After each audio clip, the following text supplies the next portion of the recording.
Hey friend, Ryan Wakefield here, and this is your social media tip of the week. Before I jump into the tip, I want to share with you a quick other resource that I'm going to be on this week. It's the Text in Church podcast. Tyler Smith, great friend, co-founder of Text in Church, has launched a brand new podcast called Coffee with the Pastors.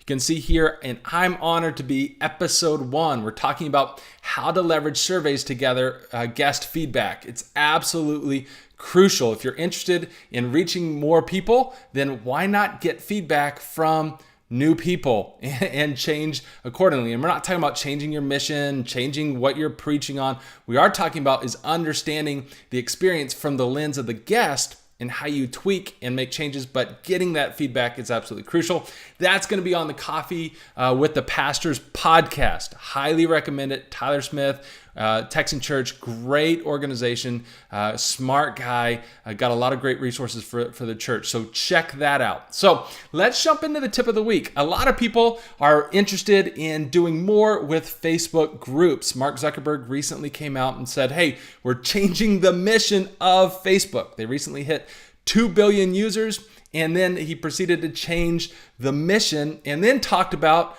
groups. So groups are going to be a huge thing, especially for churches moving forward. Now, if you just want kind of to approach social media as a megaphone, stick with the page. If you're wanting to build community, engagement, and I know that's going to be messy. That's, I think, the number one pushback we get. But groups are going to be the way that you're going to want to do that. If you're interested in more, I did like a 30-minute video plus a 15-minute question answer at the end on Facebook groups in the Church Marketers group. That's our closed group that you can jump into.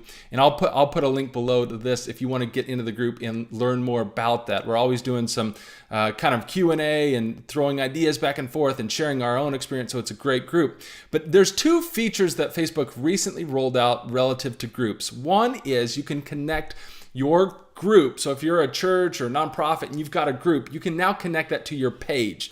Here's what that allows you to do. One is it allows you to kind of have a system that's moving people from your page to your group, kind of give some visibility to that. But it also now allows you to comment as your page inside your group. Now you can always change whether you want to comment as your page or comment as you personally by hitting kind of the down arrow and choose, hey, do I want this to be the official page or I want this to be my personal profile? A lot of people kind of miss that step. But here's how you connect your page to your group. So you're going to go to your page and you're going to go to your settings. Okay, on your settings, let it load up here. You're going to go to edit page. When you click on edit page, you're going to look for your tabs. So you've got to add the groups tabs to your page. Essentially, if you want to link, this is the very first step. So you can go in, add a tab. Obviously, I've already added the groups tab. Then that's going to give you some settings under here.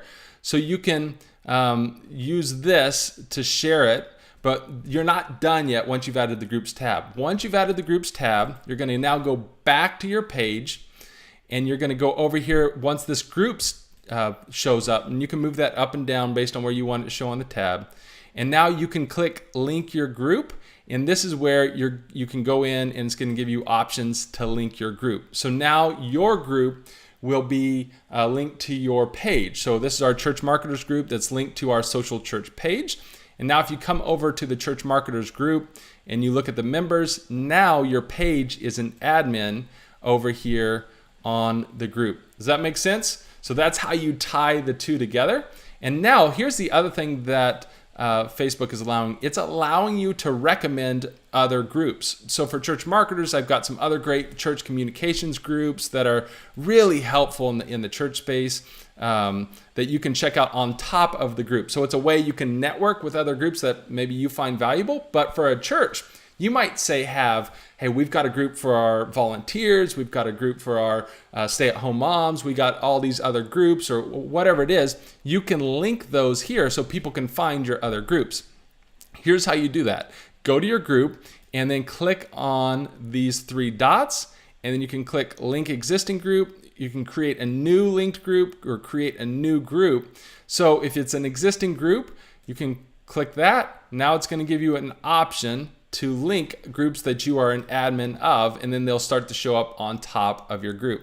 So, two cool new features that Facebook has rolled out relative to Facebook groups. Again, groups are going to be huge. So if you're interested more in that, jump in the Church Marketers group. I'll pin that conversation I did talking about groups, why I think they're kind of going to be really important moving forward, to the top of the group, so you can get access to that. And then one cool thing that we're doing here Wednesday, if you're watching this before Wednesday, we're going to do Website Wednesday inside the group. We're going to be talking about Squarespace versus WordPress. So if you're interested in mixing it up on your website front and you're thinking, man, which platform should I go with? We're going to be having the start of that discussion inside the group as well. So again, doing a lot of fun stuff in the group. I would love you to have you jump onto that podcast with Tyler Smith, Texan Church, and we'll see you guys back next week.